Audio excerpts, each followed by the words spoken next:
ان کی تمام نیکیوں کو، نماز والی نیکی ہو، زکات والی نیکی ہو، صدقہ اور خیرات والی نیکی ہو، اس نیکی کو جس پہ اس نے ظلم کیا ہے اس کو دے دے گا۔ اب اس کا نامہ اعمال نیکی سے خالی، اس کے نامہ اعمال میں نیکی نہ بچی، نامہ اعمال میں جو نیکی تھی اسے دے دیا گیا جس پہ اس نے ظلم کیا، لیکن جتنا ظلم کیا تھا اس کا حق ادا نہیں ہوا۔ ابھی جس پہ ظلم کیا تھا اس کو اور نیکی چاہیے ہوتی۔ اللہ رب العالمین اس بندے کی جو مظلوم ہے اس کی برائی کو اس ظالم کے کندھے پہ برائی ڈالتے ہیں۔ آپ لاکھ نماز پڑھ لیں، روزہ رکھ لیں، صدقہ کر لیں، خیرات کر لیں، سچ بول لیں، سب کچھ کر لیں، لیکن اگر آپ نے ظلم کیا ہے اپنے پڑوسیوں کے ساتھ، اگر آپ نے ظلم کیا ہے اپنے گھر والوں کے ساتھ، اگر آپ نے کسی کو ناجائز ستایا ہے، چاہے وہ مسلمان ہو چاہے وہ کافر ہو، تو بروز قیامت آپ کی نیکیاں برباد ہو جائیں گی۔ اللہ کے نبی فرماتے ہیں انصر اخاک ظالما او مظلوما، مسلمانوں کی ذمہ داری یہ ہے، مومنین کی ذمہ داری یہ ہے، اللہ اور اس کے رسول پہ ایمان لانے والوں کی ذمہ داری یہ ہے کہ ظالم ہو یا مظلوم ہو اس کی مدد کی جائے۔ اللہ کے نبی نے فرمایا کہ چاہے ظالم ہو یا مظلوم ہو، آپ کا مسلمان بھائی ظالم ہو یا مظلوم ہو اس کی مدد کرو۔ صحابہ نے پوچھا اے اللہ کے رسول، مظلوم کی مدد تو سمجھ میں آ رہی ہے، جس پہ ظلم ہوا ہو اس کا مطلب تو سمجھ میں آ رہا ہے، لیکن جو ظالم ہے، جو ظلم کر رہا ہے، اس کی ہم کیسے مدد کریں گے؟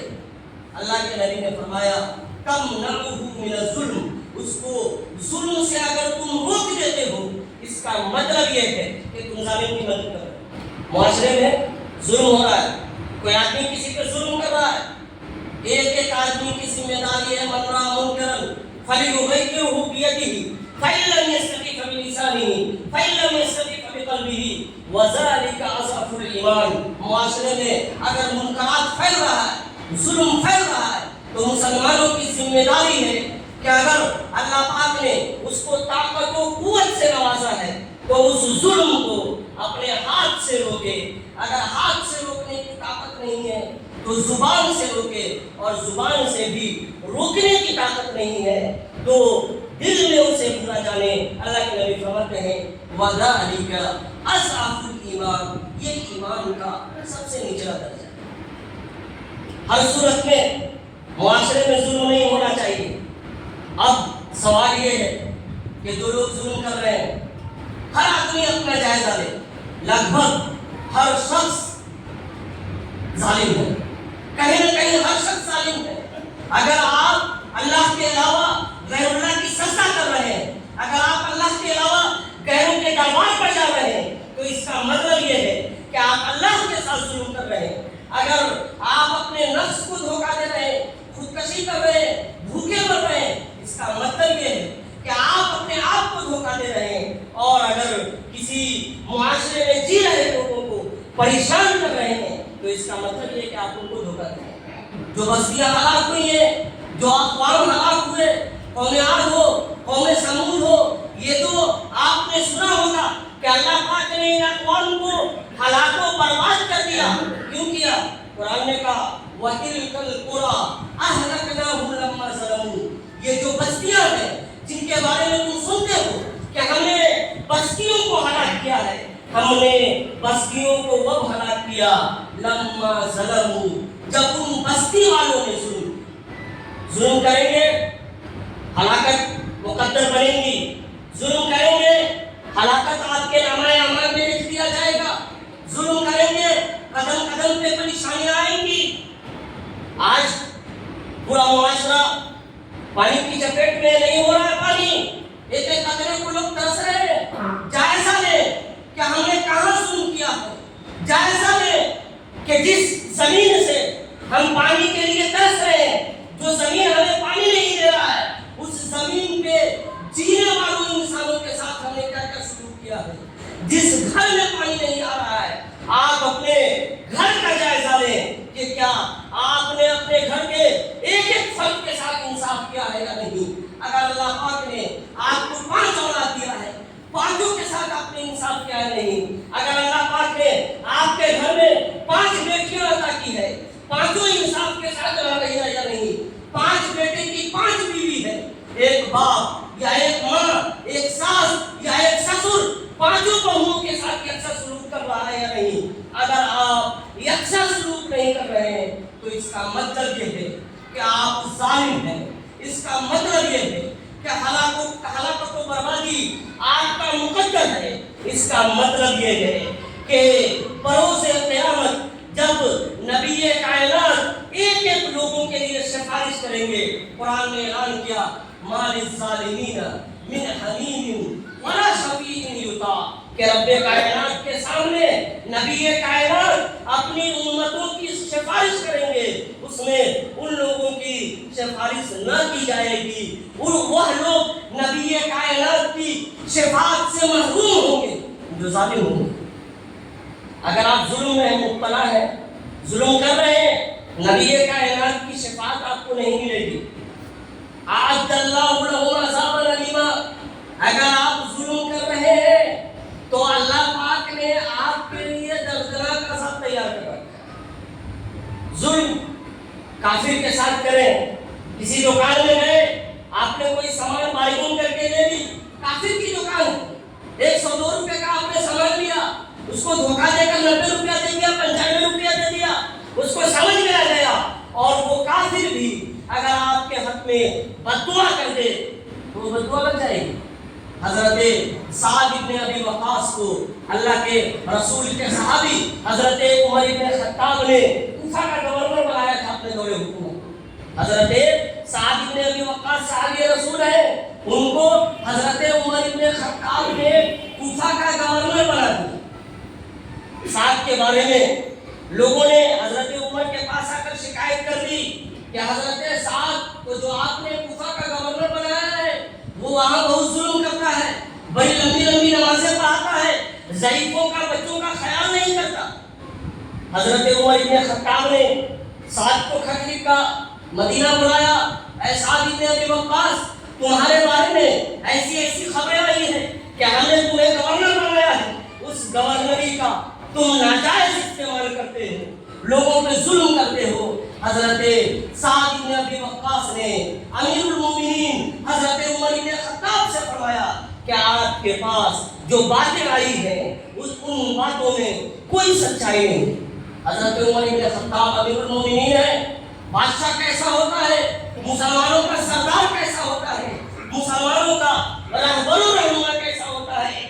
حضرت عمر بن خطاب نے نہ سعد کی بات پہ اعتماد کیا، نہ جو آدمی لے کر کے آیا تھا پیغام اس کی بات پہ اعتماد کیا، بلکہ حضرت عمر بن خطاب نے چند لوگوں کی جماعت بنائی اور ان کو کوفہ بھیجا کہ جاؤ کوفہ کے گلیوں میں گھومنا، کسی کو یہ نہ کہنا کہ امیر المومنین نے بھیجا ہے، کسی کو یہ نہ بتانا کہ ہم سعد کے بارے میں تفتیش کرنے آئے ہیں، کسی کو یہ نہ بتانا کہ سعد جو ظلم کر رہا ہے اس کی کھوج میں آئے.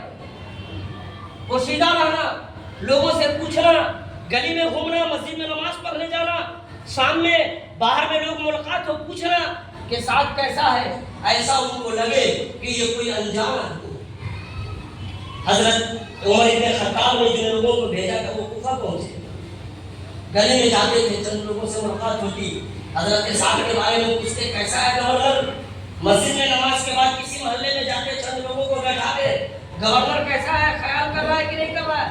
تمام لوگوں نے مثبت جواب دیا. ایک آدمی نے حضرت سعد ابن ابی وقاص کے بارے میں بتایا کہ حضرت سعد ابن ابی وقاص انصاف نہیں کرتے ہیں، رعایا کے ساتھ ظلم کرتے ہیں. جب حضرت سعد کو پتہ چلا تو حضرت سعد ابن ابی وقاص نے آسمان کی طرف ہاتھ اٹھایا، اللہ کے بارگاہ میں بد دعا کی کہ اے اللہ اگر یہ شخص جھوٹا ہے تو تو اس کی بینائی چھین لے، اے اللہ اگر یہ شخص جھوٹا ہے تو تو اسے لمبی عمر عطا کر، اگر یہ شخص جھوٹا ہے تو تو اسے فتنہ میں مبتلا کر. راوی حدیث بیان کرتے ہیں کہ جس آدمی کے بارے میں حضرت سعد ابن ابی وقاص نے بد دعا کی تھی جس آدمی نے حضرت سعد بن ابی وقاص پہ جھوٹا الزام لگایا تھا، ہم نے اپنی آنکھوں سے دیکھا کہ آخری عمر میں وہ آدمی کی بینائی سلب ہو گئی، وہ آدمی نابینا ہو گیا، چوک چوراہوں پر گھومتا تھا تو بوڑھی عورتوں کو چھیڑتا تھا۔ وہ آدمی اتنی اللہ پاک نے اسے اتنی زیادہ عمر عطا کر دی کہ وہ آدمی خود کے لیے بوجھ ہو گیا۔